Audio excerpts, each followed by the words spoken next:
I think that's better.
I think so. Yep. Yes.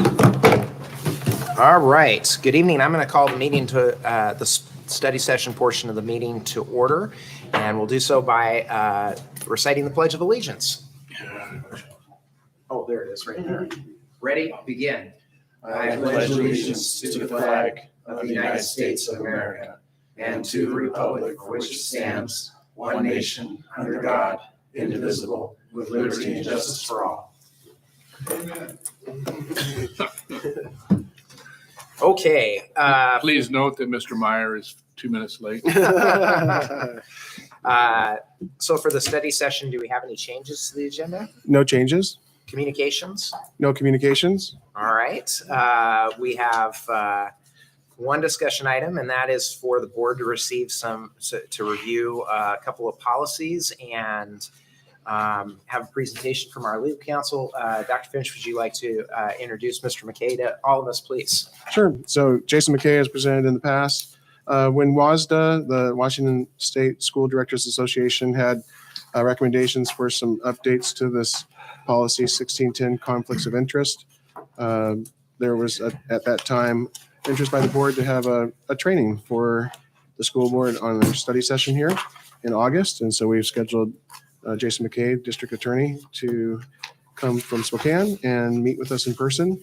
We also will have Jason meeting in person with the administrative team tomorrow morning to do some training with our admin team. So, Jason, go ahead and take it away. Yeah, thank you, Dr. Finch. Thank you, board. Appreciate you having me back. Yeah, Dr. Finch is right. I get just a whole West Valley Yakima experience here these couple of days, which I love. Always enjoy coming down and doing these types of things.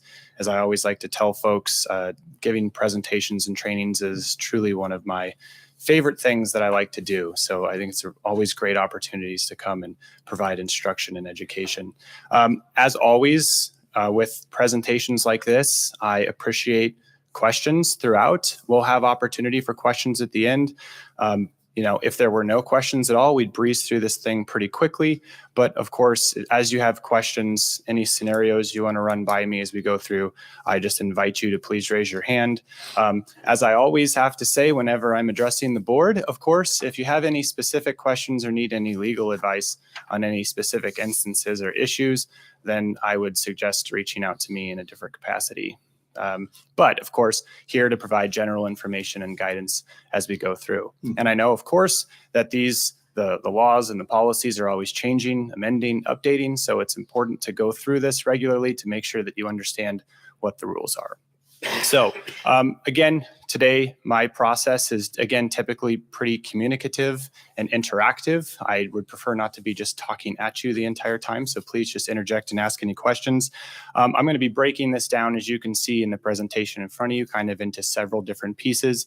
The most, obviously, first and foremost is understanding what the law says. Of course, the law statutes, they're the basis for what your policies say, understanding what your policies say, learning and understanding the ethical principles which ultimately guide your work, and then learning and understanding the penalties for unethical behavior.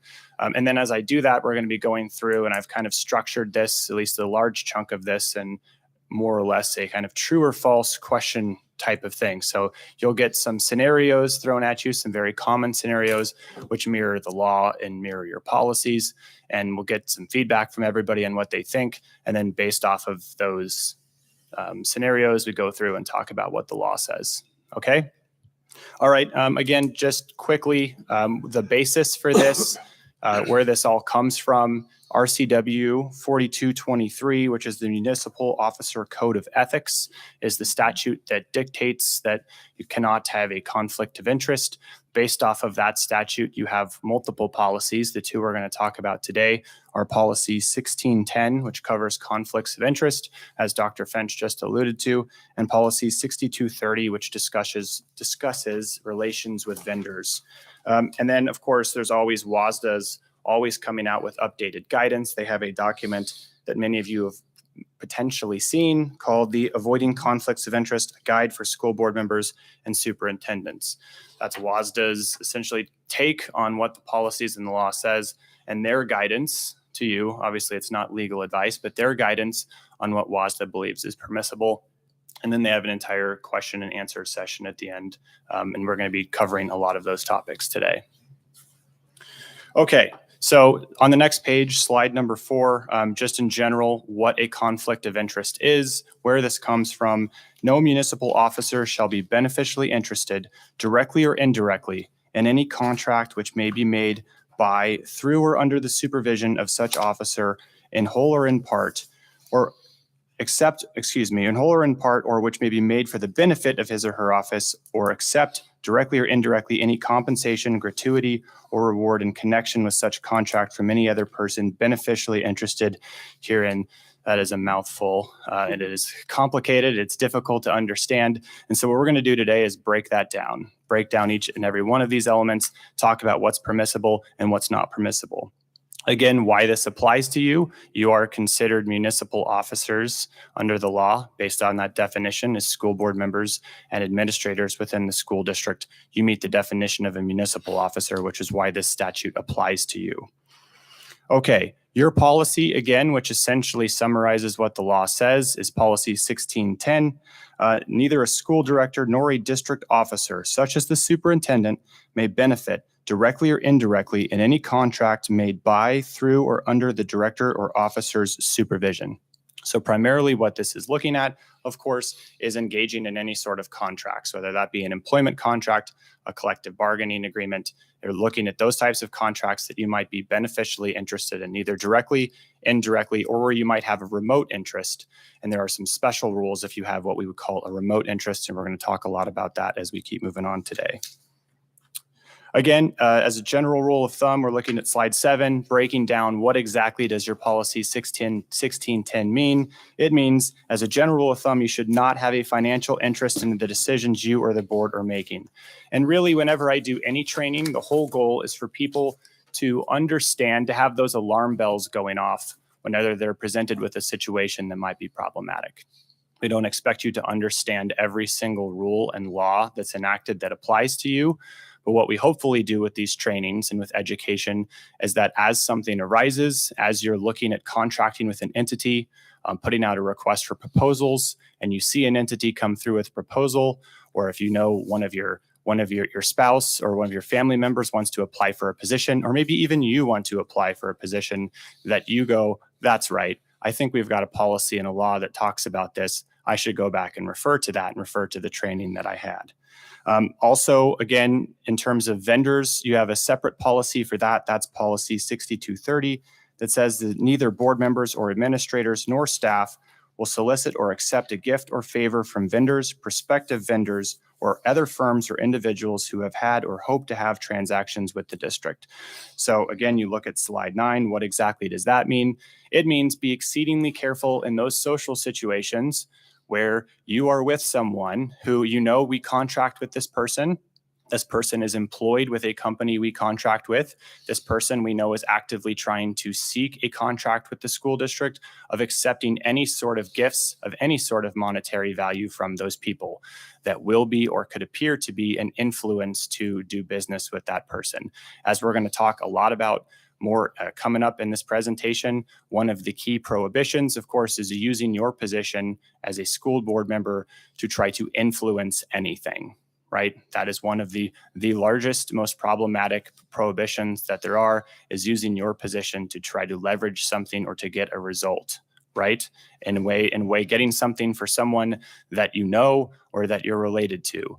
But if you were ever in a situation where you're out with someone and you're out to dinner, or you're at a cocktail party or something, and they talk about wanting to give you food or give you a gift or take you to the Seahawks game or anything like that, those are the kind of things that you're going to need to be aware of, right? Okay. All right. So we're going to start on slide 10 with our pop quiz portion. So basically the way that this is going to work is I'm going to go through some scenarios, and I would like for you to tell me, if you're brave enough, do you think that this is a conflict or a problem or not? And I would love to know why you might think that. So top of slide 10, and again, I break these down into categories. So the first category is going to be contracts, engaging and entering into contracts. And then we're going to talk about employment, and we're going to talk about special privileges. But first, about contracts. So this one, I don't know if this is applicable for this school district or not. The director is also an attorney. The rest of the board would like to contract with that director for legal services. I don't know if Chair Thorner wants to maybe take a stab at answering this question. As an entity, the board wants to contract Yes, with me? as an entity, the school board would like to contract with one of its directors who's an attorney for legal services. That would be inappropriate. That would, yeah. I think my malpractice carrier would not be happy about that either. I think you might have all sorts of issues Yeah. other than just these policies and statutes. You might have some issue with the Bar Association. We'll reveal shortly. By the way, first of all, does anybody disagree? I agree. You agree, Tim? Okay, all right. We're going to reveal the answer to that one pretty soon, but I think some of these are intent. Some of these are pretty clear what the answer we're looking for. Director owns a textbook company. The rest of the board would like to contract with director's company to purchase textbooks. The director will make about $50,000 per year on the contract. What do we think? I'd say no, no, Any particular reason why? because he's on the board making the final decision. And it affects financially, it affects one of the board members. Go ahead, Director Strong. I was just wondering something similar, but could that person recuse themselves from even being involved in the decision to select them? Because there's the potential that maybe this particular textbook company is the only one that offers that particular information. So I don't know how we would reconcile that. But my first thought would be, if even it was considered, that person, that board member or director would have to recuse himself from any involvement in the decision on whether or not to get that company. Okay. Any other thoughts? Well, the policy says you cannot enter into a contract if it's more than $1,500 per month under the contract. Well, we didn't realize that Dr. Finch was going to cheat and go straight to the policy. Okay, so are you saying, Dr. Finch, do you think it matters how much, when I put down $50,000 per year on the contract, that's important? Yeah, according to our policy, it is. Okay. All right. We'll get to the answer on that in a bit. The district is selling a piece of property it has owned for many years, but no longer uses. The director's company would like to purchase that property to build a new commercial building.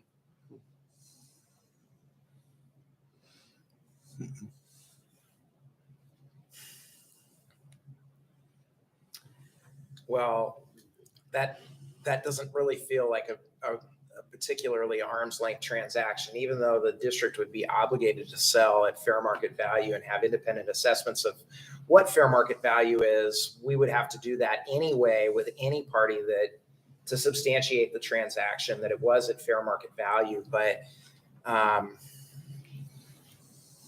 again, and maybe this is just how my brain is wired, that just doesn't seem like it would be kosher. Any other thoughts? You know, that's kind of happened up in the Ellensburg area with the city. And it doesn't look good. But again, like Mark said, if that person recluses himself and the other four decide, and if it's fair market value and there are no equal bids, I don't see anything wrong with it. Go ahead. I think one other thing, similar to what David and maybe to some degree what Michael said, to avoid the appearance of it being influenced, the decision being influenced because they know the board member, could it be a silent bid so that they don't know who that person is? And so he would have equal opportunity to buy just like anyone else. It's an interesting point.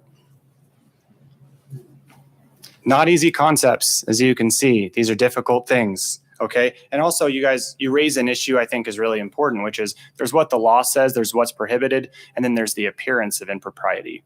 So sometimes even you may decide as a board member, even if something isn't strictly prohibited, that the appearance of impropriety here is problematic enough to take some sort of action to either distance yourself from whatever that transaction is, or at the very least disclose what the potential interest is. Anything else on these three?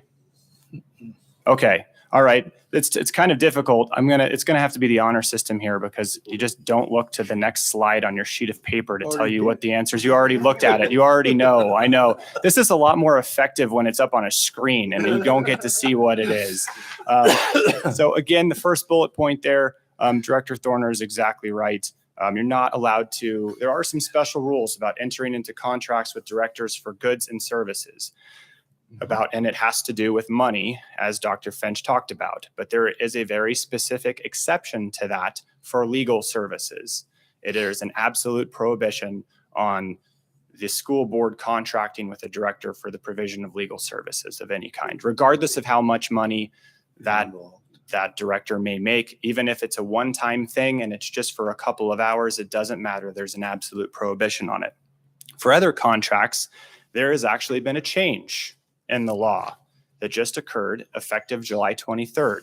So it used to be that you could enter into a contract with a director for goods and services as long as that director made $1,500 or less in a month. The law, your policy still says $1,500 or less in a month. The law now, effective July 23rd, now says $3,000 in a month. So now the law has changed to obviously reflect the times and I'm sure reflect inflation, that now it is $3,000 a month. So if this, and again, this textbook example is one that even with the change in the law, it still would be prohibited because the director is going to make effectively more than $3,000 per month on this contract. As a result, it would be inappropriate for the board to enter into a contract where the director is going to receive that much money. Now, we're going to talk in a bit about of course, as we know, there wouldn't be a law and a rule if there weren't a bunch of exceptions. There are exceptions, and it's called a remote interest. If a director is paid a certain way by that company, then there are exceptions to that, regardless of how much money the contract is for. We're going to get into that in a bit. This last piece about property, there is an absolute prohibition, regardless of money, on the purchase of property by a director from the school board. So if the school district is selling or leasing property, it cannot sell or lease property to a director. Okay, so there is a prohibition on going that direction for the purchase and sale of property.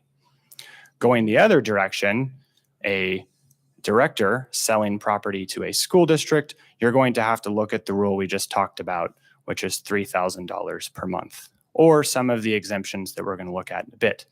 But if you are selling property to the school district and you don't meet one of the exemptions we're going to talk about later, then it's going to be highly unlikely that that's ever going to be appropriate because it is almost certainly going to net more than $3,000 in a given month. But we'll talk about some of the exemptions to that moving forward. So special rules for legal services, special rules for real estate.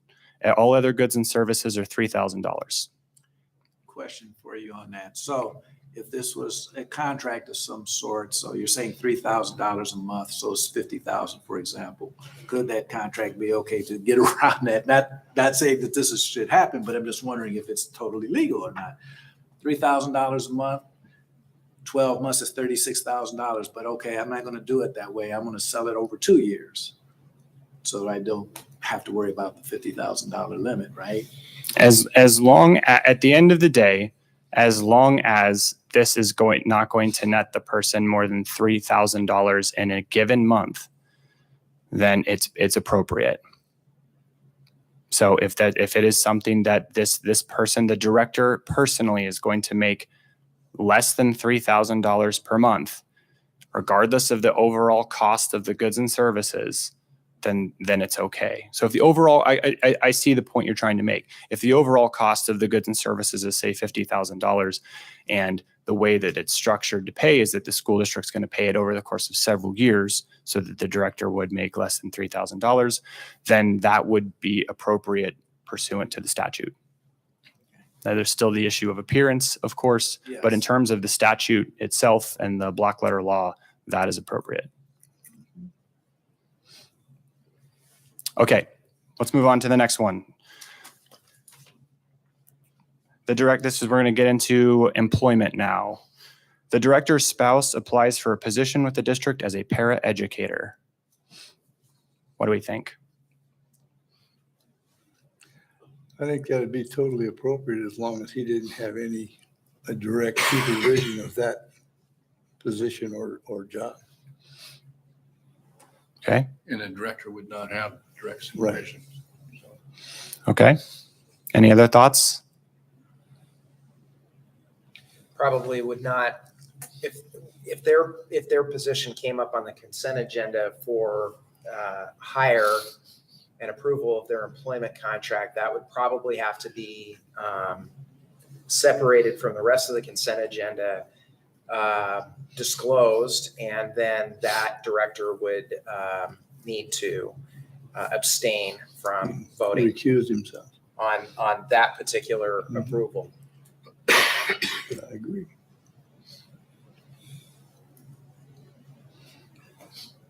Anything else? Okay. All right. And by the way, I will tell you before we get to the specific answer on that question, I think it's always going to be appropriate whenever the director is going to be voting on something that could have any sort of direct or indirect financial benefit to the director, that the director is recusing themselves from that, so as they're not directly voting on it. We'll get in a second to the rules in terms of employing spouses. All right, let's change up the fact pattern a little bit. It's not a spouse this time, it's a child.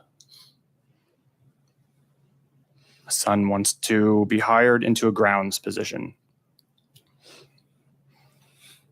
I think I'd do the same thing for that, only I would add Mr. Thoner's comments in that, were it my son, then I would recuse myself on any vote to approve his hiring.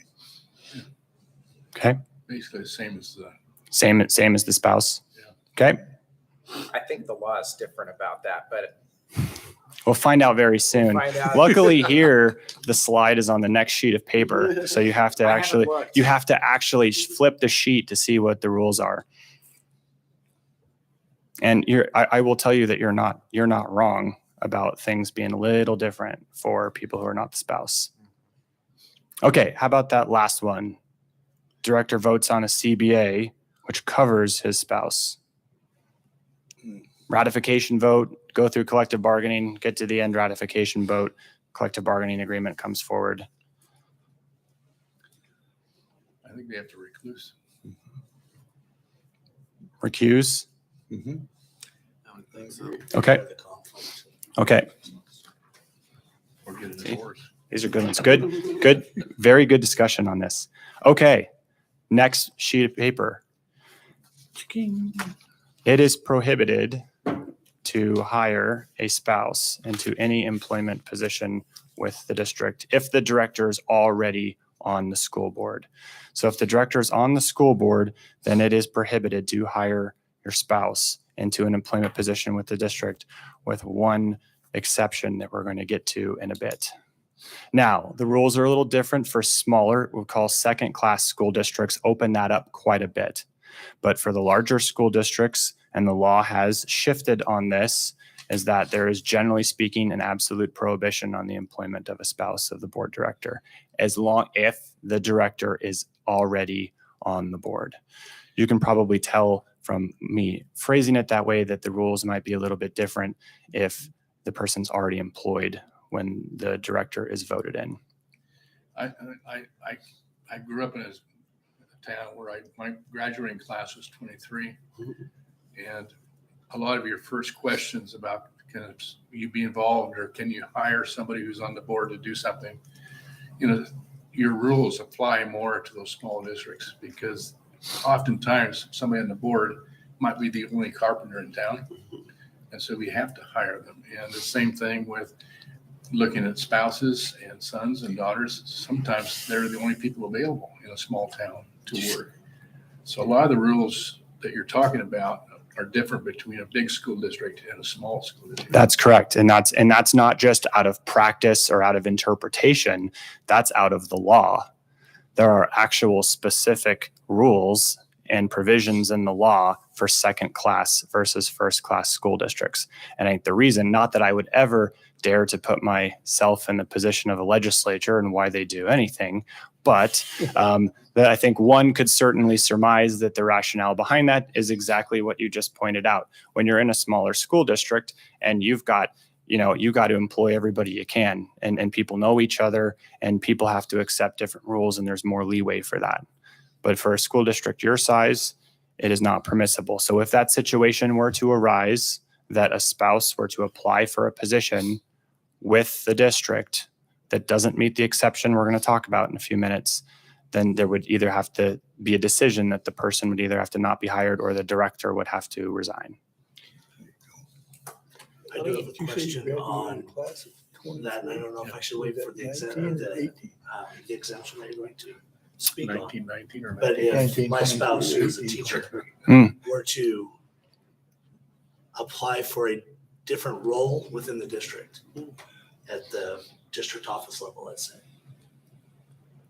It is so if the person is already employed by the school, if the person's already employed by the school district when a school director is voted into office, and then that person who works for the school district, the spouse, now wants to seek mobility somewhere else and apply for another position, does it all of a sudden become unethical? And the answer is no.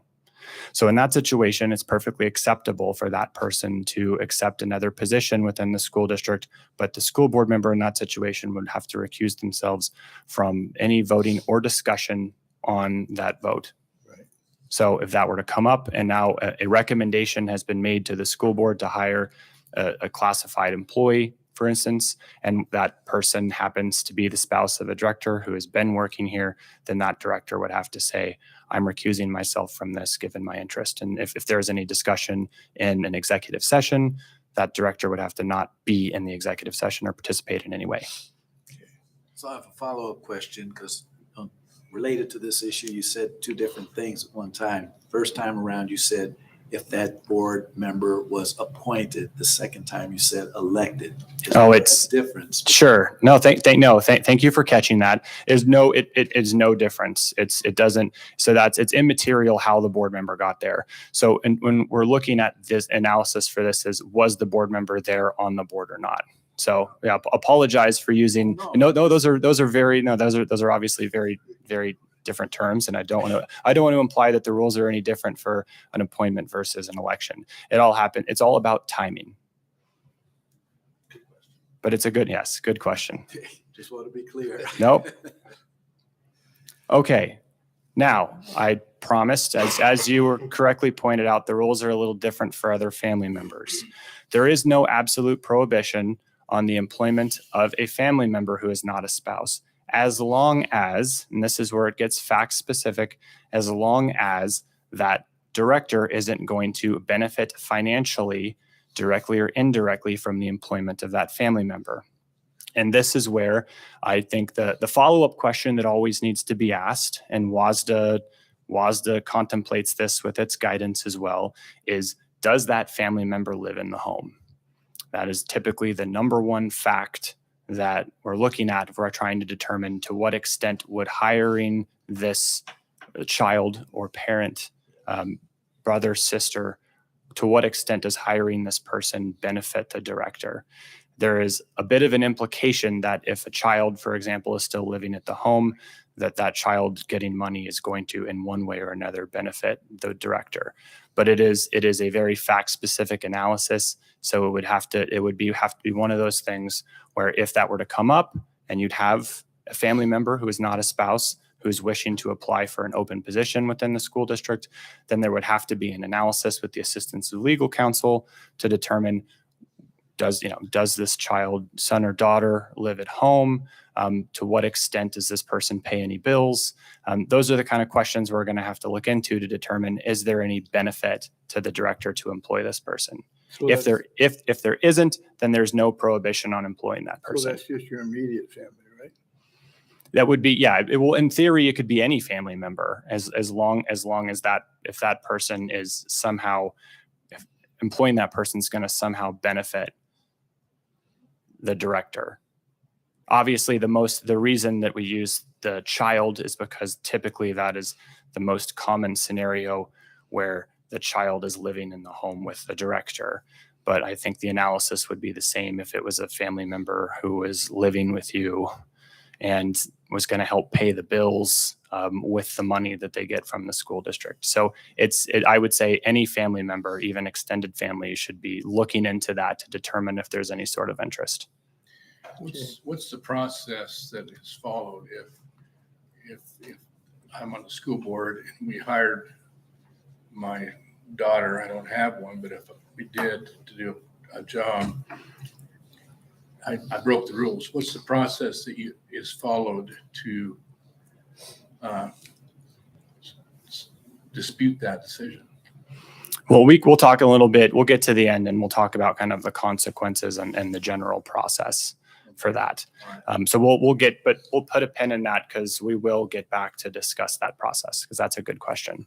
Because again, some of these things it's not crystal clear, and there may be an allegation that something is inappropriate that maybe the director disputes.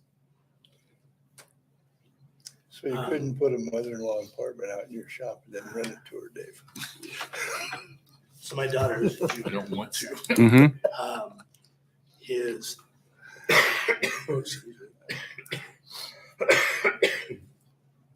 applying for a job to run the score clock for C Squad basketball. Is that what we're talking about? Are we talking that sort of employment? If the person's going to be employed and be paid by the school district, then it doesn't. This prohibition doesn't discuss, what type of employment. It's just employment. Mm-hmm. So there's no set, like a minimum threshold where it's insignificant. I mean, I could see a kid running the clock. Right. In a day, they might make $50 that one day, Mm-hmm. and they don't do it again for a month or something like that. But you're saying, according to the rules, that's still because it's paid by the school district. That's where it crosses the line. Well, here's what I would say to that. I'm gonna just be a lawyer here, and I'm gonna hedge. The rule is applicable. We have to worry about the rule because it is the school district offering employment of any kind to a family member. But then there will need to be an analysis to what extent the director could benefit financially from that employment. And I'd say that is the one that I don't think there is. I'm not going to tell you right now that it's a yes or no either way. There's going to have to be an analysis. And my suggestion would be that if that situation comes up, to work with our office, to consult with our office to determine the legalities there. And what I'm saying is even the WVSD guidance discusses this. Just the fact that someone happens to be living in the home doesn't automatically prohibit it either. That is a common fact that they're going to look to determine if there is going to be a problem. So it could be de minimis. You would have to look at it and get advice would be my suggestion. Yeah. Case by case. Case by case, exactly. Whereas spouse is a different story. If it's spouse, then you're not going to get into the specific details and facts to determine if it's appropriate. There is one rule and one exception to that rule. Did you want to talk about that exception? Should we just get there? Is that a substitute? It is a substitute. Shortage. Yes, thank you. Substitute shortage, right? A substitute. There'd have to be a short. Well, you'd have to demonstrate that essentially you don't have enough subs. That your typical pool of substitute teachers that you utilize is insignificant and not able to fulfill your substitute teaching needs. Then in that instance, the school may employ the spouse as a substitute teacher. And the law is very specific, not a substitute paraeducator, not a substitute bus driver, it is substitute teacher. There are specific rules for things like bus drivers for second class school districts. But in first class school districts, substitute teacher is the one exception. What about long-term subs? Somebody that would finish the school year out, get benefits. As long as they are a true substitute, then it would be fine. Now, some of the rules on certificated employees and contracts can get a little gray And so that would be another one that I would say to, if the school district is interested in offering a long-term leave replacement contract to a spouse, that you should seek legal guidance and talk about it specifically and get advice. So in that scenario, if that person is under contract, but at the end of that contract, employees suddenly become available to the school district and apply, is that person still eligible to get their contract renewed or not? No. No. That's why it's important that it's a substitute and not a person who could be a continuing contract certificated employee, because that person, by virtue of being a substitute, the law is not exempted for them to, like, for your example, if they were to then be offered a full-time position or a permanent position, or if their position were to be renewed into a permanent position, that's going to be problematic. They can only be a substitute. Okay, so asking it a different way, I'm sorry for all the question, guys, but they're a substitute. They've been doing substitute work for X number of weeks or months because there's not another substitute available. So we can continue using that person, but all of a sudden a few substitutes become available that we're made aware of. Does that prohibit us from continuing to use that person at that point, or can we continue to use them just because they have already been in the system? Sure. I would say the exception is only if there are not enough substitutes. I think if the school district were to become flush with substitutes, then it would start to be problematic to continue to use the spouse in a substitute role. I understand, though, if that spouse has been offered a leave replacement contract of a certain period of time, then I would think you're going to have to work with legal counsel to make sure that obviously the person has contractual rights. That's where you have a potential conflict between contractual rights and what the law says. And so you're just going to have to want to be very mindful of all of those things when making determinations. It's a good question. Very good question. Okay. As I mentioned earlier, how are we doing on time? We're good. Okay. As I mentioned earlier, regardless, it is always prohibited for a director to use their position to try to influence the hiring of a family member. If you're trying to influence the rest of the board to say, hey, we should hire my spouse, hey, we should hire my son, we should hire, that is prohibited. So we cannot use your position to try to influence others to hire someone who you are related to. That's not to say that if you are able to participate in the conversation and it's someone you know, that you can't give your opinion. But if it's a family member, then you shouldn't be participating in that conversation anyway. You should be recusing yourself to keep fully free of any conflicts or the appearance of any conflicts. And again, we talked about this earlier. You guys all got this one right. If it's a collective bargaining agreement that does cover your spouse, then you should not be, or anybody, any of your family members, then you should be recusing yourself from those discussions. But at the bottom of that slide, I can barely see it, let alone read it. Since voting on the budget is simply allocating money to pay for the CBA, which the director did not vote on, that's in all other things at the bottom, because we have to ratify all the CBAs as directors. Right. So you're going to vote on it. That's a good question. And thank you. That's a good segue into that next slide, which always comes up. And this always comes up, well, then can you vote on the budget?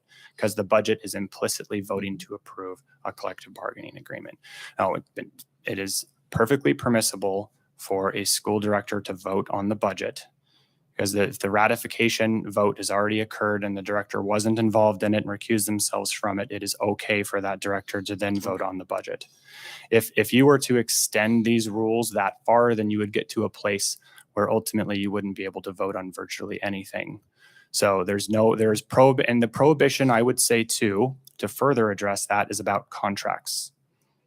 Your budget is not a contract. That is a document that you all create and you adopt. Again, I understand it's a good question, and it's not the first time it's been raised. It's been raised many, many times. But ultimately, it's okay to vote on the budget as long as you recuse yourself from voting on any specific contract with which you're beneficially interested. Okay. That makes sense. Good question, though. Okay. Special privileges. Let's look at the bottom there, slide 15.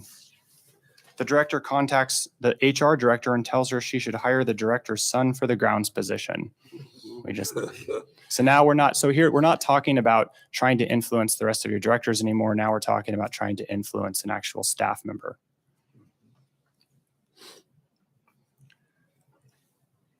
Any issues with that? Lots of issues with that, right? How about the next one? The director contacts the superintendent and says, hey, my friends would like their daughter to come to our district instead of their home district. I'd like them to choice in. Let's make that happen. That last statement's where they make it sticky. Yeah. Any differing viewpoints on that? No. Yep. The director agrees to accompany the owner of a company who just bid on district project to a Seahawks game in the company's suite.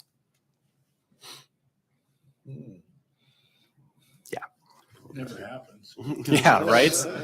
I know. You're thinking like, what school districts do we get to, or does anybody get invited to Seahawks games? But these things do happen, and obviously the Seahawks game is an extreme example, but they tend to happen all the time with things like dinners, drinks, any sort of things like that. Anything that you sit back and go, this feels like maybe there's some influence happening here. And even if it's not, even if it's perfectly acceptable and that's not what's running through anybody's minds in that moment, you always, and you guys know this, you always have to be thinking, how does this look? Right? If we had the community sitting around watching us right now, what would they think about this particular interaction? How would they see this? Is this problematic? It's always the lens you have to view it in. Slide 16 talks about this. It's about special privileges. Using your office to secure any special privileges for yourself or others, right? So trying to use your position to try to get any sort of personal gain for yourself or anybody else. Jason, can you go back to slide 15? Just one last question on Sure. bottom one about the Seahawks game. Would it be permissible? Sure, I would like to go hang out with you guys, but can I pay for my own way? I think as long as you're paying for your own way for things and you're not actually getting any sort of financial benefit for that, then that is less problematic. You still have the appearance of being invited to a Seahawks game, so we have an appearance issue. But in terms of the actual letter of the law, then I would say that is not problematic. Not as problematic as it was because you're paying your own way. So you're no longer getting a financial benefit. You're not getting a financial benefit anymore that might influence your decision on a contract. But I think it's an appearance question.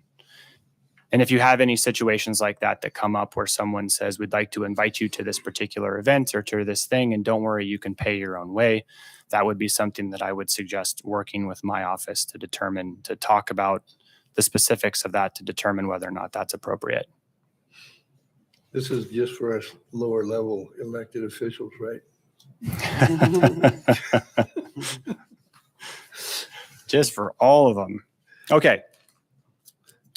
And then again, we talked about this, accepting any sort of money or gifts for a matter connected with your position. So this is we get back to that vendor policy we talked about where vendors are trying to give you something, and it certainly could be construed that that's some sort of benefit to try to influence your opinion, which is never okay.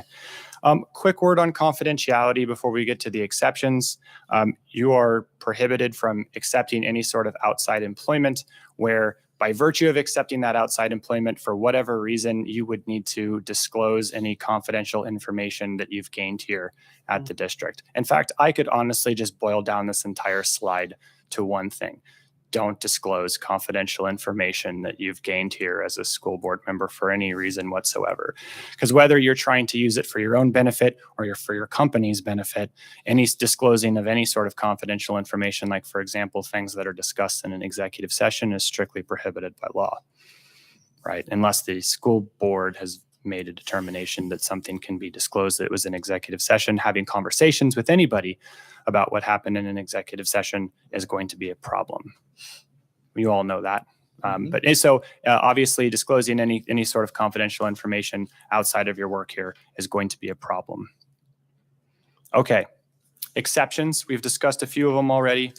The inverse of the same rule we learned earlier on the prohibition, right? If it is less than $3,000 for a month for goods and services, and we're not talking about legal services, then that is okay. right? That is not considered to be essentially, we kind of use the words de minimis earlier. When we start getting to that low level amount, we start essentially talking about a de minimis benefit that you receive, but it's $3,000. Substitute teacher exception, we talked about this earlier. One thing we didn't talk about earlier, by the way, was employment of you in any school district positions, and that is also prohibited.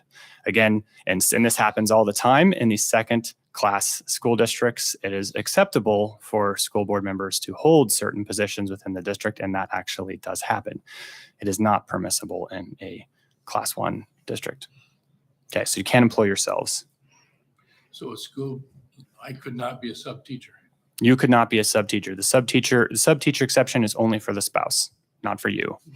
Again, rules are different if you're in a smaller school district.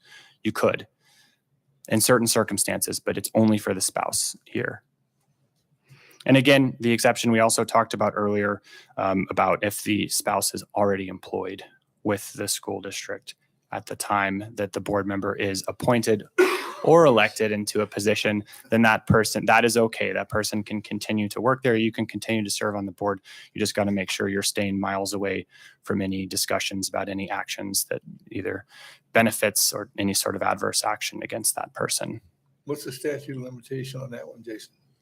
The statute of limitations on that? Director working as a substitute in the district, because I broke it about 15 years ago. Right. I am not sure what the statute of limitations is, but I'm sure it's probably less than 15 years. At that point, I'm sure they're probably not as concerned about it. And I honestly have to tell you, I can't speak to what the rule was 15 years ago either. So I don't know the answer to that question. Does it apply to, we're talking about substitute teachers, but let's say a board member wanted to coach one of the sports teams. It's a little different, but they're prohibited from doing that as well, I assume.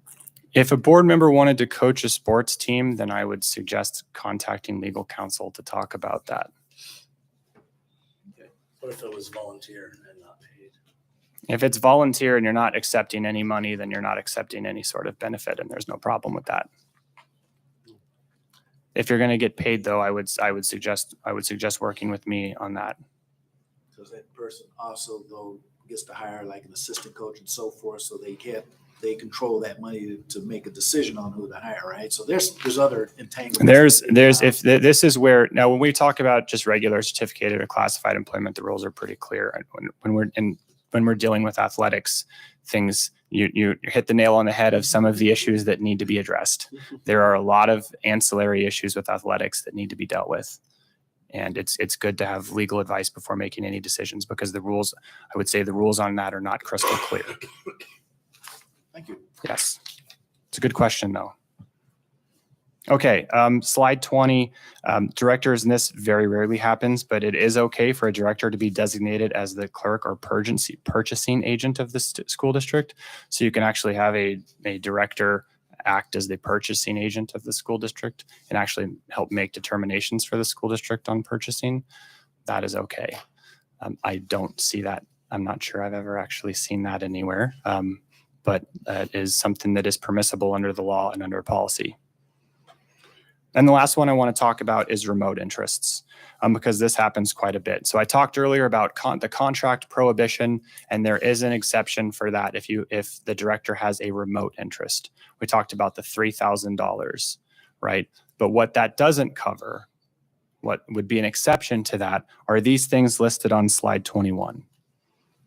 If the company that the district is contracting with, that the board is contracting with, the director works for as a non-salaried officer, and it is a nonprofit corporation, that is okay. It is okay to contract with that company. But again, and I'm going to say, and rather than being a broken record, I'm just going to preface everything that I'm about to say on this slide with, if you do have a remote interest, the rule is that you need to disclose that remote interest when you're talking about engaging with or contracting with a company. If you have a remote interest, it has to be disclosed in open session, recorded in the meeting minutes, and then you have to recuse yourself from any discussions about that. So you will have to announce, and I actually have, and not that it's necessary, you all have been doing this a long time and understand parliamentary procedure and how these things work, I've got a short little script on one of the next slides that kind of talks about how this looks. But basically, you're allowed to contract with the company. You just aren't allowed to participate in any of the discussions or engage yourself in the actual action, any board action from that. So if you're a non-salaried officer of a nonprofit, if you're an employer agent of the company doing business with the district and your compensation is a fixed salary, so you don't financially benefit whatsoever from this. Even if your company that you work for might benefit, you personally don't benefit because you are on a salary and you are not taking any profits and your straight salary, then typically you would be considered to have a remote interest. Okay. If you are the landlord of or tenant of someone doing business with the district, that is okay. Don't see that one very often, but that is okay. And then if you're a stockholder in a company that and you have less than 1% shares of the corporation that's doing business with the district, that is also okay. So if you're in any of these situations, then it is okay for the school district to do business with the company that you work for. If you are taking any profit at all, and it's not in these situations, then now you're going to be potentially having a problem. Again, the next slide is just a brief of how it would look. Director A makes a motion to contract with Company X for the purchase of textbooks. Director B seconds the motion. In the discussion, the Director C states on the record that she is a salaried employee of Company X and therefore has a remote interest in the contract. Director C abstains from taking action on the contract and does not vote. Stays out of it completely. But speaks up and says, I'm abstaining and this is why I'm abstaining from any of this. So that's how it would look. Again, slide 23, we already talked about this. You still, again, can't participate. You have a remote interest. You can't participate in or influence any members of the school board in contracting with the company you work for. So even if it's a remote interest, and it's okay if you are using your position and going around and trying to influence the other directors to try to contract with the company, then you're going to have a problem. Okay. Consequences. We talked about consequences earlier. Any contract made which violates the law is going to be considered void and unenforceable. So if you do enter into a contract that violates any of these provisions, then as a matter of law, that contract is considered void and unenforceable. The directors are actually liable to the district in penalties for the amount of $500 for any violations. It could, of course, if many of these things, of course, could potentially be violations of our state laws, either civil or criminal, and of course could, in theory, be subject to some sort of civil or criminal punishment outside of the scope of this, of course, as well. And then this actually could be a basis as removal from office. It could be a basis that someone could seek a recall. Those are typically the consequences that we see for this. I have one more question before you move on. So That's okay, because we are at the end of the presentation, so you can ask as many questions as you want. Okay, well, one more that comes to mind. So I thought I heard you say earlier, and I'm thinking of slide 22 here, but it could apply to some other places as well. So if a person has, let's say, has to recuse themselves, are they entitled to be present during the discussion to see the votes take place, to see who votes, or should they be should they leave the room entirely? I thought I heard you mention they shouldn't even be around, but I'm not sure. I have no, so when I say, and I'll clear that up, that's a good question. When I say not be around, I really was referring to discussions in an executive session.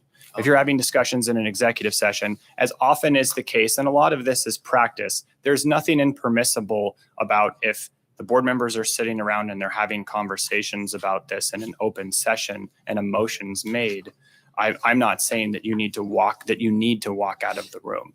You have to just not participate. Now, if it would be your preference to walk out of the room so there's not even an appearance that you were there to have any sort of influence, I think that's fine. I don't believe the law would require you to completely extricate yourself from the situation. But an executive session is different because in an executive session, the people aren't there to see what's going on. Right. So if there's going to be any sort of discussions in an executive session and the board member needs to recuse themselves from that discussions, then my advice is always to not be in the room for those. Because the minutes, again, the thing is, in open session, the minutes will demonstrate that the board member recused himself from it. In executive session, you obviously don't have any minutes of what happened in executive session.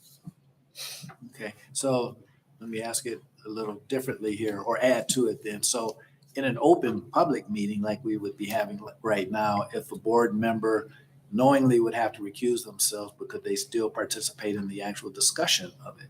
No, Okay, because under the law, any board, you're not allowed to engage in any action, board action. And so under the law, action includes discussion. So even discussing it technically is engaging in board action. And so I think the guidance clearly says that if you're going to have any sort of beneficial interest, remote or otherwise, that you shouldn't be involved in discussions about it either. Your full contribution to discussion should be, I have a conflict, I'm abstaining, and then not say another word. so just to make sure we do that, then at the beginning of a discussion, we know a discussion item and there's a particular board member that may have a conflict or a potential conflict of interest there. They should announce at the beginning, I'm recusing myself, I'm not participating in the discussion, blah, blah, blah. And then the rest of the board members continue the discussion. I think that's a good practice to do it right at the beginning, if for no other reason than just to remember that that's what needs to happen in that moment and to be able to get that out of the way so the public is, so it's disclosed to the public immediately. The law doesn't dictate that really. It's probably just the safest practice to do that way. Any other questions about any of these things? Only one on the, if you're out to dinner or drink or whatever that somebody buys for you. Isn't there a limit, a set limit on what's acceptable and what isn't value-wise on that kind of a gift, I guess? So there is such thing as a de minimis, but I think the law does not include, there is no value limit in the law on accepting gifts or benefits. I've never heard the word de minimis. So yeah, de minimis is, Director Thorner, have you ever heard the word de minimis used before? Every day of my life. Yes, right. It's typically de minimis, and we mentioned that earlier in terms of maybe payment to a son or daughter who's going to be working the shot clock or something. As you get paid, it's the amount is so insignificant that it's kind of automatically implied that there's no benefit that occurs there. It's an insignificant amount. Often state employees, for example, are typically not allowed to accept money as in the course of their work unless it's de minimis. But the law does not use the word de minimis for this particular instance. It says it is prohibited to accept any benefit or money at all from a vendor. Okay. So my suggestion in that instance is to politely decline, even if it's a Snickers. Well, with COVID, the supply chain disruption and all that, de minimis wouldn't apply to dinners anymore anyway. So Yeah, I don't know that you can get anything anymore for what would be considered de minimis. But I think that's where, again, if you look at just the letter of the law, it doesn't use that terminology. And my suggestion would be in those instances is to politely decline. It's just to say no. Again, you don't want that. You don't want the appearance of that either. I would suggest saying no.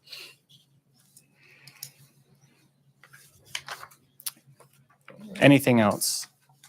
Well, it's always a pleasure to come and meet with you. Thank you again for having me down to chat with you about these things. Again, as legal counsel, if any of you have any specific questions that you would like to talk to me about, please let me know. I'm happy to help problem solve any issues for you on any of these topics or anything else. Thank you. Appreciate the time. Thank you. Thank you. Thank you, very informative. And perfect timing. Right. So items rising in the study session. None? And there's executive session. Are we having? No. There's no executive session. Okay. So it is 6:58, and why don't we take a short recess and we'll convene the regular portion of the meeting at 7:05. 5. That'll work. Okay. Is that how you spell de minimis?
Ready? Okay. Good evening, everybody. Welcome to the regular school board meeting, and thanks for bearing with us for 5 minutes as we just took a short recess. I'll call the meeting to order on August 8, 2023 at 7:05 or 7:06 now. And we'll call the meeting to order with the Pledge of Allegiance. Oh, man. Ready? Begin. I pledge allegiance to the flag of the United States of America and to the republic for which it stands, one nation, under God, indivisible, with liberty and justice for all. Amen. All right. Any changes to the agenda? No changes. I would like to introduce Melissa Holmes. She'll be filling in for Stephanie for a couple weeks here, and she's going to bring up the list of people that have signed in for public comment. Great. Communications. There was no response to public comment needed from the last meeting. In the superintendent's report, I did provide some information, response to some questions from the school board. So we have that in the superintendent's report. I'd like to move to staff retirement recognition, and Christina Beta is here. So we're going to have Christine come on up from Apple Valley. She's retiring after 9 years of service. We had two other of our parapros as well. From Apple Valley, Doreen Green had 16 years of service, not able to be here tonight. And Tina Bolin from Mountain View, 35 years of service to West Valley and not able to be here tonight. But Christine's here, and so we want to give her a hand and have a nice plaque here for her.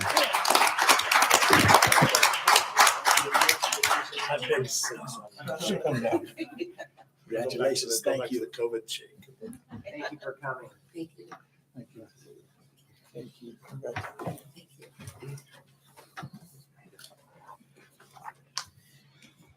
Thanks, Dr. Finch. Item 6 is public comment on non-discussion agenda items. So at this time, we invite the public to make comment to the school board on any non-discussion item. On tonight's agenda as discussion items would be a discussion on a portrait of a lifelong learner, a presentation by Dr. Finch, equity inclusion strategies for 2023 and 2024 school year, and vision and strategic plan for the upcoming school year, all of which will be led by Dr. Finch. And there will be a discussion item, a public comments period on those discussion items following the discussion items. We don't have any action items this evening, but there will be public comment after that. So at this time, I'll open up public comment on non-discussion items. We have two people that signed up, and I'll start with who signed up first. And if I butcher your name, I apologize. Raquel Martinez. If you'd step to the microphone, that would be appreciated so everybody online can listen along. Thank you. Hello. I don't think is it on? Okay. I'm here maybe a little preemptively because I haven't had a chance to talk to the new principal of the middle school campus. But last year I came here at the beginning of the year explaining that since COVID, the junior high campus has decided to not let the children use the lockers that are on the wall. For most children who play sports, they're carrying their 30-pound backpack on their back and then wearing their sports backpack on their front. For those kids that are 7th graders, they have to walk between the junior high all the way to the middle school. So they carry the backpack back and forth between two different schools. So last year I came and asked, why is it that we're not giving them the lockers? And I didn't get any good responses or good answers besides the only comment I got back from Mr. Pryor at the time was the kids socialize too much in between classes. So last year our agreement was, as I continued to argue about this, that they would get a small PE locker, the sports players. So the boys with baseball bags and baseball shoes and huge bags got a small PE locker, and I purchased for $300 padlocks for the school and gave them to you guys. So this year I'm asking, can we please give back the lockers that are on the wall at the junior high for every 8th grader who stays on the campus at least? Now my child's in 8th grade. She was doing the walk back and forth. I'm just letting you guys know it's a little frustrating. As a parent, it's not great for the kids who want to play sports. It's disincentivizing to have to carry 2 backpacks all day, every day. Some of the options they tried to offer last year was, well, the kids can leave their backpacks in the office. Well, that doesn't work for the kids that are going back and forth between 2 schools. Then I went and talked to the office staff, hey, office staff, Mr. Pryor said the kids could leave their backpacks in here. Are you going to watch this backpack and make sure that the $100 shoes that are in there and the $300 bat doesn't get stolen when the kids get sent to the office for being disruptive in class? You're going to make sure none of those kids grab those backpacks. The office staff said, no, we don't want to be responsible for that. Another option that they offered me was have them leave it with their last period teacher. Some of the coaches who coach here, like my kid's volleyball coach last year, doesn't teach her full time. So there's no classroom there. So I just want to employ you guys as the school board to talk to all the schools about any things they took away during COVID for COVID reasons. Have we reviewed what those things were that got taken away? And have we had a real discussion or reason of why those things haven't been given back? The other thing as a parent, I went to West Valley Junior High. I had a locker my whole time. We had dances and socials and all those things have been taken away. I was on the PTO for 7 years. Last year was the first year I was not on it. And I'm just disappointed that there's no socials for the kids anymore. There's no dances. There's nothing. So I'm just asking you guys for your support in following up with administrators of the school. What were the things taken away during COVID? Can we look at, are we getting them back? And I will have discussion with the new principal, Mrs. Stiles, directly. Thank you. Thank you.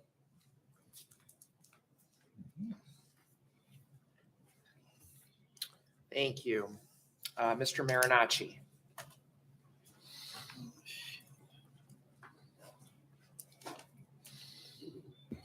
Good evening. Happy Tuesday. At the last board meeting, during a public speaking time, I incorrectly tried to ask a question, and I think I wrote to all of you and explained, yep, I was wrong. I had a nice chat with Mr. Thorner. He explained what he was trying to accomplish. So don't worry, I'm good. Big boy, got thick skin, no worries there. So I'm glad I got another public time to speak. And it's not related to the specific items later on. And so after that meeting, I had a nice chat with Dr. Finch. He explained what some of his concerns related by the question of that particular board member. And really, big picture, all I was looking for is the follow-up. I was concerned that a question was asked and it was just left hanging. And we had a great chat. Dr. Finn explained, hey, you know, what some of the challenges might be. And I really appreciate it. I see in the superintendent's report, you answered questions. So thank you so much. I really appreciate the discussions I had and very, very helpful. Next topic is about the conflicts of interest. That was really helpful. The board study session with the counselor, Mr. McKay, if I have his name correctly. And I really appreciate some of the question and answer and some of the kind of role play questions that he had. I would say that, however, I disagree with Mr. McKay on the question of a school director voting on the general budget. And I actually mean it in protection to a school director who happens to be voting for their protection. One of the words that Mr. McKay that used was, how does this look through the lens? And I can say as a community member, and I think all of you know that I attend on a fairly regular basis, and in my world of finance, conflict of interest is very, very important. And be careful. I want to be clear though, I respect his opinion. I heard him loud and clear. I understood what he said. I'm just sharing from my standpoint. I think it's not the best look. That's all. You guys decide what you want to do. I'm just expressing my opinion in that regard. One thing that I brought up when this was really brought up, and of course time has passed. So in reviewing the two policies, 1610 and 6230, going to the vendor one, there's a really good statement in there that the district will make purchasing decisions based upon objectivity and will not be influenced by friendships or other personal relationships. Again, this is a really good statement. I like that. The missing element in both the vendor policy and in 1610, the thing that I think is missing, it does not specifically call out school directors, administrative staff to state if they have such a personal relationship, if such potential business is before the district and they potentially have influence. So as abundance of caution, so again, I'm looking to try to put myself in your shoes. If I were sitting there, I think you should have something in there that if anything comes up where there's a personal relationship, just state it, just make it public. Hey, you know, I have a relationship, this business is coming for the school board. I want to publicly state that. And in this particular case, I probably should recuse myself. I think it's an easy add to both of the policies. Again, I've read them both carefully. They don't specifically go down to that level of nuance. Thank you so much. I appreciate the opportunity to speak.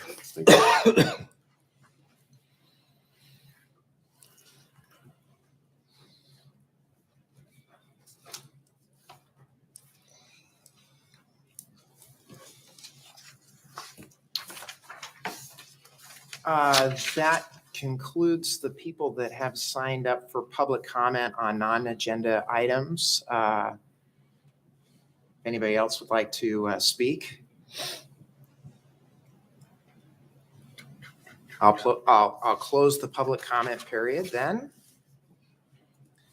On to approval of consent agenda. Tonight we have approval of minutes from July 25th study session and regular school board meeting, as well as 4 resignations, retirements, and separations. So it's we don't normally at this school board meeting do a consent agenda. This is sort of a consent agenda mini. So we have that. We have that tonight. We can take the consent agenda. Make a motion as presented. I'd entertain a motion for the consent agenda as presented. So moved. Thank you. I'll call for a vote. All those in favor, please signify by saying aye. Aye. Opposed, same sign. Motion approved. Motion for the consent agenda is approved 5-0. Item 8, discussion items. We have 3. Dr. Finch, take it away. Sure. All right. For our audience, the documents we have are in the board packet, so you can find those online. The first that we're going to review is the Portrait of a Lifelong Learner, then the Equity and Inclusion Strategies, and then our Vision and Strategic Action Plan for the upcoming school year. The Portrait of a Lifelong Learner was a project that was led by our Executive Director of Innovation, Jed Waters. Jed put together a really thorough process of getting input through surveys from students, staff, and families, and then having a work group with representatives from the community, from staff, and we had students on the committee as well. And this work group met throughout the year and took the input from the surveys. There were a big long list of potential elements for the Portrait of a Lifelong Learner, and they were basically boiled down to these elements that the committee and the work group had identified. So that is the Portrait of a Lifelong Learner for West Valley is students show integrity and empathy. They have adaptability and innovation. They have effective communication and creative problem solving. And this would be a thread that we weave throughout students' experience in our schools. And then when our business community said this is exactly the type of people that they want to hire into their workplaces, someone with integrity and empathy, someone who has adaptability and the ability to innovate, someone who's an effective communicator, and someone who's a creative problem solver.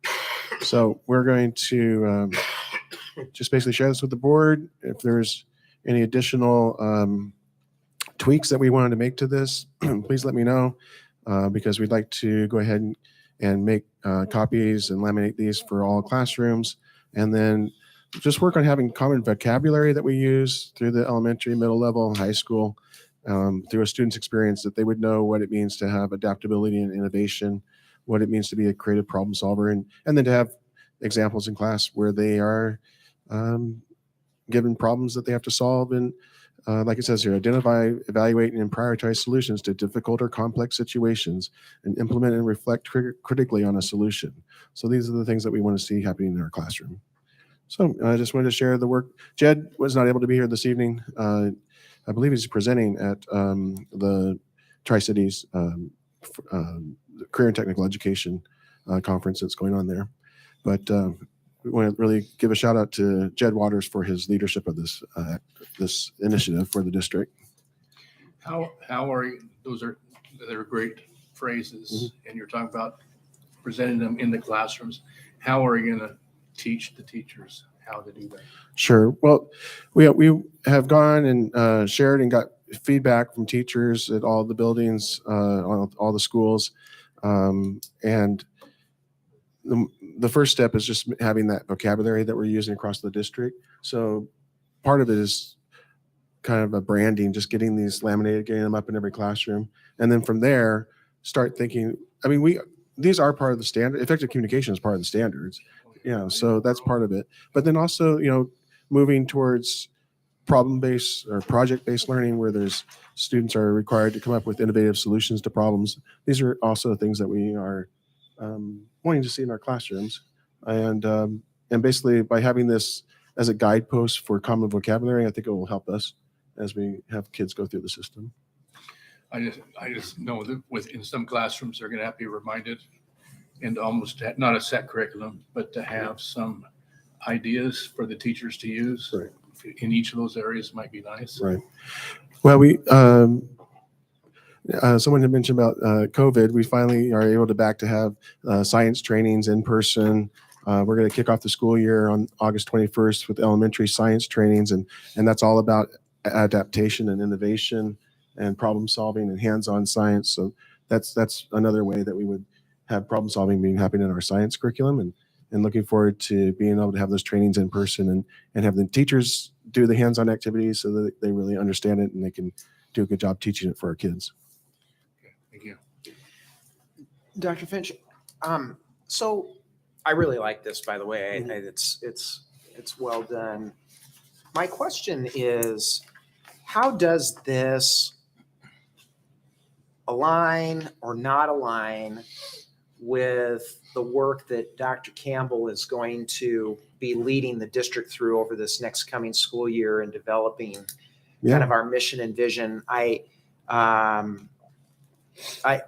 guess my question bluntly is this, are we getting ahead of ourselves with this? Well, that's a good question.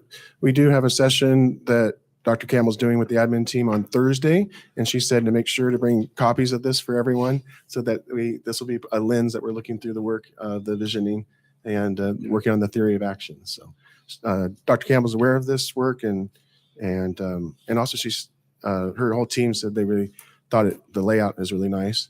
So we did work with the field group on the layout, so appreciate that. Yeah. And yes, so good thinking there. We want this not to be something separate. We want it to be integrated in the work that we're doing on our strategic plan. Thank you. Other questions, comments from the board?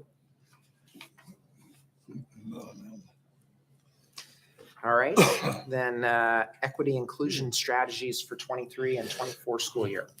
All right, so moving on, we'd have a work group for equity and inclusion. We met in March, and then we reviewed the strategies that we had done during the past school year. We made some adjustments. We kept many of those for the upcoming school year.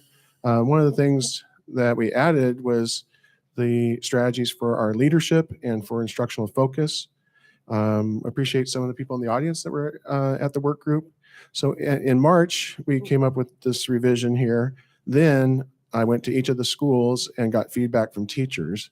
And one of the things we added from the feedback from teachers was making sure that we engage students to celebrate designated months for cultural awareness and education, such as Hispanic Heritage Month that is starting in mid-September through October, and then Native American Heritage Month in November, Black History Month in February. So these are something that came from the staff as well that we wanted to include in this.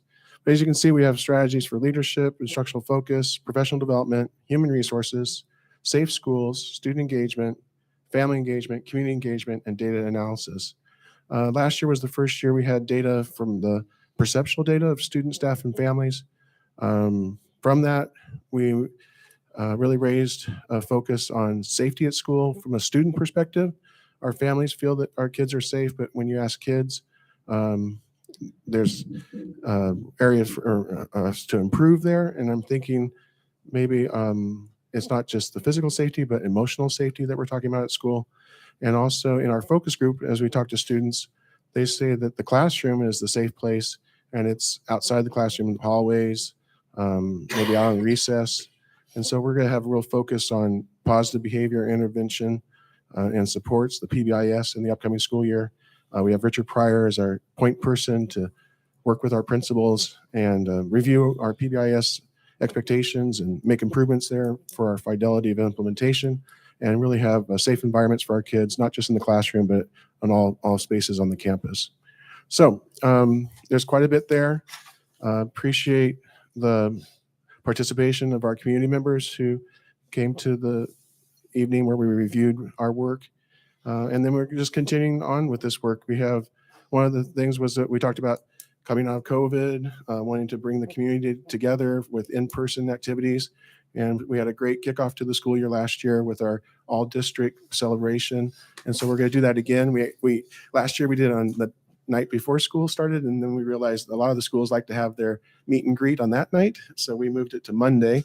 So it'll be Monday the 21st here at the high school, and all district, all welcome, all grade levels, all families are welcome here at the high school in the commons. It'll be from 4:30 to 6:30. We'll have food, music, and lots of community resources here. And that's just another example of part of this equity inclusion. We want to bring the community together, have everyone feel included, and we want to kick off the school year again, this time on Monday, August 21st, with our all district welcome back. Any questions then about the strategies here? Have you talked to Mr. Pryor about, all the elementary schools getting, I know you have, same page, in that, those kids, when they first start coming in from the first day, they should be greeted at the door by the teacher outside the classroom where they can supervise the hallway and the behavior of all the kids. Because, by the end of the second month, they know all the kids in Right. school anyway. And because that's the very first step of being accepted and feeling like you are in a part of the Right. class or school, if you will. Yep. Well, part of the PBIS is having these best practices across all of our schools, but then monitoring it and giving feedback to the principal. Are we seeing it happen? Because I think I had shared before that Assistant Superintendent Stacy Drake and myself, we visit schools on Mondays, and we were seeing inconsistencies in implementation. And so we really wanted to have someone identified. That's Richard Pryor this year. He has a great working relationship with the elementary principals because he was one of the principals there a few years ago, and he's also having experience now at the mid-level. So we just feel Richard's going to be a really good person to follow up and have accountability that we're following through with this fidelity of implementation for the positive behavior intervention support. That would be my next question. With Richard being in that position, are the principals and assistant principals of the different buildings is he going to hold those folks accountable? Yeah, we're going to do an evaluation on them as to how they're handling the certain items that we talk about? Well, Stacy Drake will do the evaluations, but Richard's going to work closely with Stacy and give feedback, not just to Stacy, but to the principals themselves on the implementation. It really needs to be a team approach to implementation. It needs to be everyone working together to make it effective. You can't just have one teacher doing one thing and one teacher doing another. It needs to be a team approach and have a positive environment for kids. And we do see it at many of our schools, and we want to see it across the board in all classrooms. Okay, because I know that, having worked with it, and it's been one of my favorite topics for quite a few years now, in that it takes a lot of teamwork, and that's from the custodian, the bus driver, whoever, all the way up to the principal, and then on, with support for those folks from the administration. And until you have that, Richard's got his work cut out for him. I really agree for one of the few times with Mr. Meyer.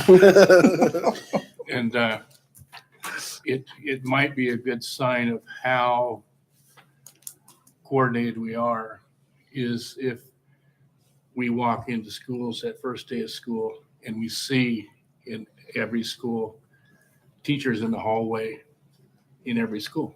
I mean, is this too much to ask that the teachers go up? I mean, it's part of the West Valley tradition that they are out in the hallway and shaking the kids' hands as they walk into class. It's something that we can say, we want you to do this, period. Is that something we can do? Yes. Yeah. And, whoever said that most of the challenges happen in the transition period in the hallways, that's absolutely true. There are some of the ugliest, most vulgar things I've ever been around that are passed and targeted to certain kids and all that. And then, hopefully they've got somebody right there that they can go to and put an end to it. Right.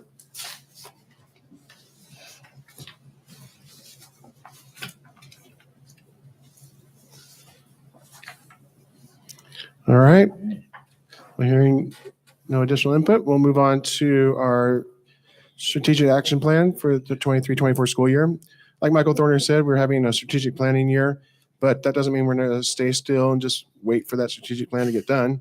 We'll continue to move forward with our initiatives that we have in place. So just taking us through the different levels. For early learning, we're going to increase the number of children served by preschool classrooms. So we've added another transition kindergarten classroom.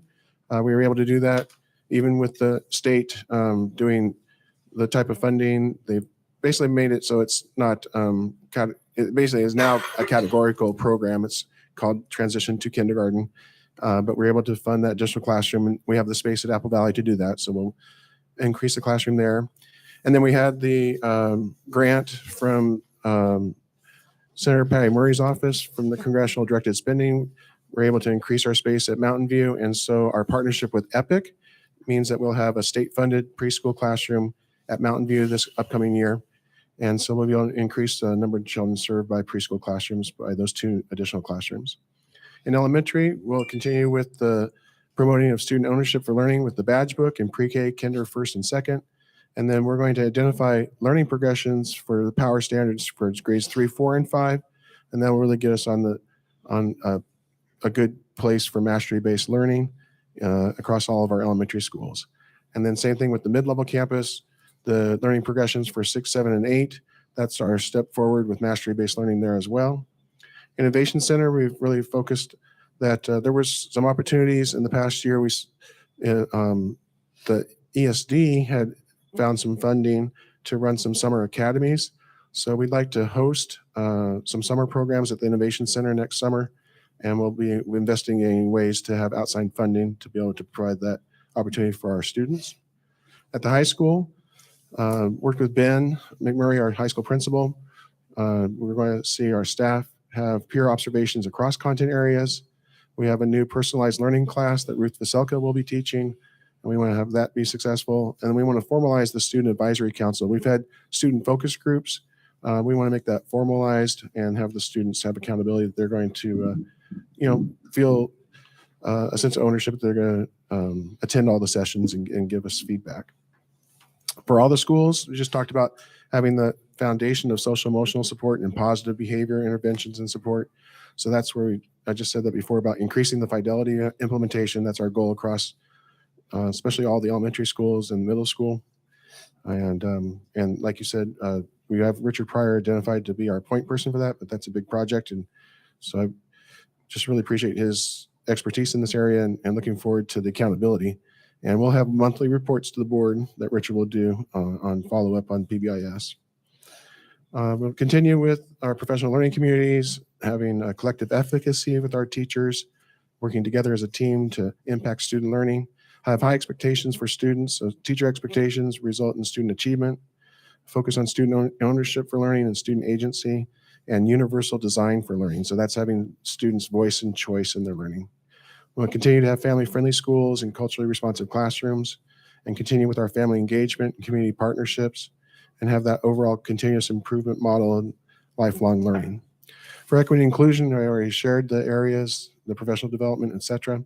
For our district, we want to develop a strategic plan for the district and have that to present in March.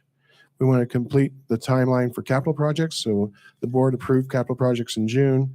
We've already started working on that timeline, started working on some of the projects, and we want to share that with the school board, the overall timeline, and we can have a dashboard that we'll have on the website where any community member can see where we're making progress on that timeline for the capital projects. And then we want to update the long-range facilities plan, and we'll bring the facilities planning team back together, and we'll look forward to just focusing and not, we've talked about it, not just at the mid-level campus, but we do need a long-range plan. There's other parts of our other schools that need to be addressed. And so that needs to be part of our long-range plan. And then communications, continue to have transparent and timely communication and recognize the achievements of all schools on a regular basis. So that's information I had to share with you. Definitely looking for feedback from the board. If there's something that I've missed, please let me know, and I can add it to our action plan for this upcoming school year. Back to the Student Advisory Council and formalizing that, am I to believe or understand that we're going to have our representatives back up here at the table with us from those folks? Yes, Kristen Johnson had some suggestions, and so we'll need to put that as a discussion item soon on how we want to maybe restructure. We do have policy on student representation, and there was some suggestions that Kristen had. So that's a good point. We'll need to schedule that soon because the school is starting. Thank you. Yeah. The long-range plan committee you mentioned there. Uh-huh. When is the plan for the first meeting? Don't have a date yet for the first meeting, but we're talking with the consultant that we had previously, since he already has the background knowledge. So I think we're ready to move forward with having him continue that. So are we looking at early this fall? I'll have to get back to you on the actual Because we've been dates. talking about, since we got through the Yeah. how to spend the money, now we've decided that part. The next thing was long-range plan. And Yeah, well, I'll follow up. Next board meeting, we'll have some more information about that. okay. And as long as the capital projects you're talking about, is it, Joe's not here tonight. Mhm. Is there a plan to update us at least monthly on what we're doing with those projects? Yeah, You mentioned the projects. Is there a plan to update us on a like monthly at least? right, a standing item for our reports. Yeah, that's a good. At least every month? Yes, we can do that. Okay. Yeah. All right. Thank you. Dr. Finch, for your consideration, under district, develop the strategic plan that would be estimated to be completed in March. Perhaps we could add a bullet that talked about aligning our budget priorities or aligning our budget priorities with that strategic plan. It seems to me that the way that the direction that funding seems to be heading rather, would demand and require us to be strategic about that. I know that, well, I have confidence that we will be, but it seems to me that the best way to make objective rather than emotional decisions about what we need to do in the future to address our budgetary situation is going to be dependent upon that strategic plan and how we can align our objectives with it. Yes, it's an excellent point.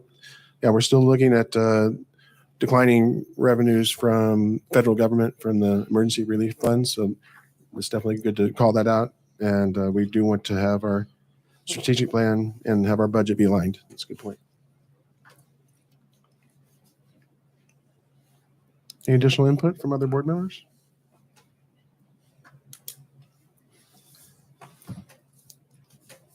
All right, well, I've tried to capture what we've talked about all throughout the year, and I appreciate the board for your input all throughout the year and especially tonight.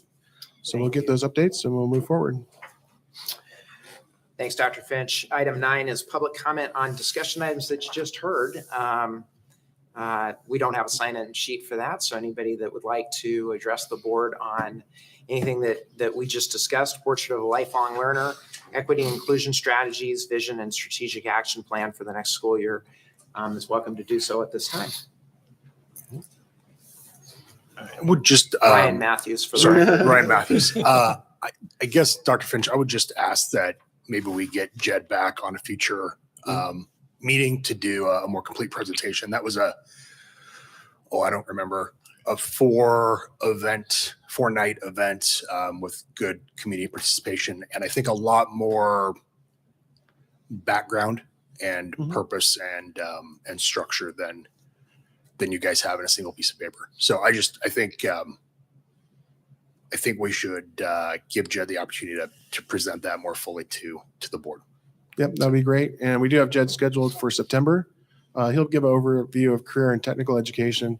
We do have his title as Executive Director for Innovation because it's more than just CTE. And that's where this portrait of a lifelong learner fits in to be more than just CTE. So we'll make sure that he's able to share that at the time. And I do think, to answer Dave, some of your questions is, and I guess I've lost the calendar that was in my brain. A lot of this discussion was back late fall, and Dave, I think you might have been at a couple of those, was last fall and then rolled through into the very early spring. So this hasn't been an item that I even remember for at least 6 months, but there was a lot of kind of underlying concept, both from the consultant that helped to kick off that process and then through Jed's presentations to us about trying to kind of use this as a building block. First kind of, we want our kindergartners to know the words. We want our first graders to really know what the words mean. And then throughout the kind of overall continual implementation, build this deeper and deeper into the fabric of the learning model. And so ultimately, again, Jed can speak to that much, much, much better than I can. Thank you. I just don't have the slide in front of me. That's good. For the lifelong learner, when you describe the words, was the word respect in there? I just wanted to know. Because I feel like you use really good words, but as a Yep. parent, the issues I hear a lot is respect. Yep. Earn others trust and respect through honest, principled behaviors. Okay, I couldn't remember if that word was in there. I feel like that's Here, where you can- a lot of You the can have this comments copy come right here. from. Okay.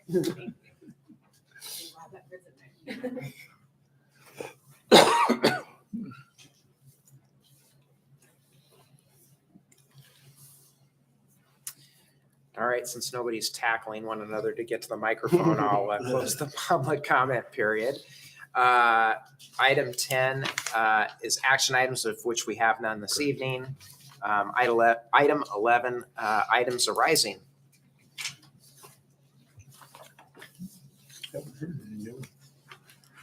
Lots of items arising discussed during the school board meeting. Superintendent's report. That was shared in writing. Thank you. Finally, board reports, board development. Just like- Appreciate everyone. Maybe people in the audience, we had a 1 hour of professional development for our school board on conflict of interest. We had the district attorney, Jason McKay, here.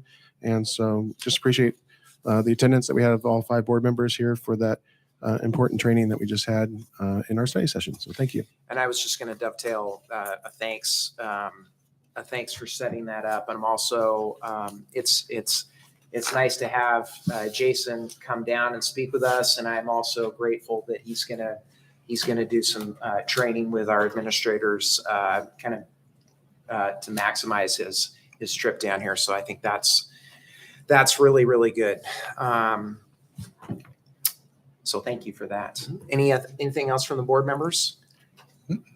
All right, then it is 7:45 and we'll adjourn the school board meeting. Thank you very much. Darn.